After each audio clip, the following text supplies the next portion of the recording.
ফুল আমি ভীষণ ভালোবাসি, তাই বারবার ফুলের ভিউ নিতেই স্বাধীনতা চত্বরে চলে আসি।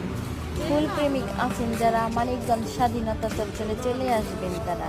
এখানে আসলে মন ভালো না হয়ে উপায় নাই। আপনার প্রিয় মানুষের সাথে কিংবা বন্ধু বান্ধবের সাথে এখানে বসে একটু আড্ডা দেন, একটু সৌন্দর্যের ভিউ নেন, দেখবেন আপনার মন ভালো হয়ে গেছে। যাই হোক, আমার তো খুবই ভালো লেগেছে। আর সাথে নিয়ে আসছিলাম এক চুন্নি, সে ফুল না ছিঁড়ে ছাড়লই না। তো যাই হোক, আল্লাহ হাফেজ, ভালো থাকবেন। ফুল আমি ভীষণ ভালোবাসি, তাই বারবার ফুলের ভিউ নিতেই স্বাধীনতা চত্বরে চলে আসি। ফুল প্রেমিক আছেন যারা, মানিকগঞ্জ স্বাধীনতা চত্বরে চলে আসবেন তারা। এখানে আসলে মন ভালো না হয়ে উপায় নাই। আপনার প্রিয় মানুষের সাথে কিংবা বন্ধু বান্ধবের সাথে এখানে বসে একটু আড্ডা দেন, একটু সৌন্দর্যের ভিউ নেন, দেখবেন আপনার মন ভালো হয়ে গেছে। যাই হোক, আমার তো খুবই ভালো লেগেছে। আর সাথে